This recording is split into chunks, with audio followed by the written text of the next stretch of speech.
আসসালামু আলাইকুম। আজ বেগুনের একটি চমৎকার রেসিপি দেখাবো। এভাবে একবারে বসিয়ে দিলে বেগুন ভাজিটা খুবই স্বাদের হয়। আলাদা করে কোনো ঝামেলা নেই। একবারে কেটে বসিয়ে দিতে হবে। বেগুনটা তার জন্য আমি ঠিক এইভাবে অনেক বেশি মোটাও না এবং অনেক বেশি পাতলাও না। এই সাইজ করে কেটে নিয়েছি। সাথে লাগবে আমার টমেটো। এখানে ১ টি টমেটো বেগুনের মতোই একটু সাইজ করে কেটে নিচ্ছি। দেখুন খুব বেশি পাতলা না আবার খুব বেশি মোটা না, ২ টাই সেম সাইজের। এবার চলে যাব সোজা পাতিলে। চুলায় একটি পাতিল বসিয়ে তার মধ্যে দিয়েছি বেগুন। আমি কিন্তু এখনো চুলা জ্বালাইনি। সমস্ত কিছু দিয়ে তারপরে আমি চুলাটা জ্বালিয়ে বেগুনটা ভেজে নেব। এবার উপর থেকে কেটে রাখা টমেটোগুলো, সাথে দিচ্ছি কিছু আস্ত রসুন। এখানে রসুন ২ টেবিল চামচ পরিমাণ আছে। এই ভাজিটাতে রসুনের পরিমাণ একটু বেশি দিলে ভাজিটা খেতে বেশি মজা লাগে। এবার এর মধ্যে দিয়েছি ১ কাপ পেঁয়াজ কুচি, সাথে হলুদের গুঁড়া, মরিচের গুঁড়া এবং ভাজা জিরার গুঁড়া। সেই সাথে দিচ্ছি কাঁচামরিচ।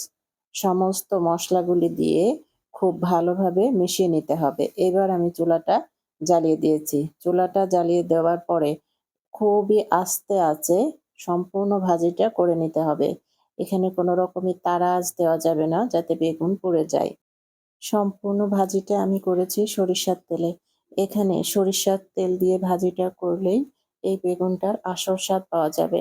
আমি খুব আস্তে আঁচে বেগুনটা ভাজি করে নিয়েছি সরিষার তেল দিয়ে। এবার এই পর্যায়ে যখন বেগুনটা একটু মজে আসবে ঠিক সেই পর্যায়ে এখানে দিতে হবে আচার।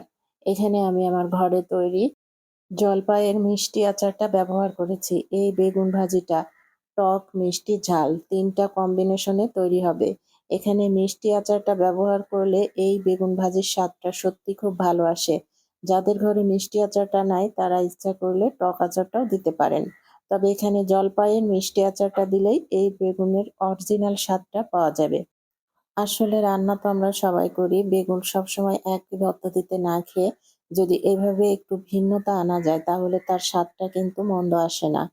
এই বেগুন ভাজাটা পোলাও বলেন, সাদা ভাত বলেন প্রত্যেকটা খাবারের সাথেই খুব ভালো লাগবে।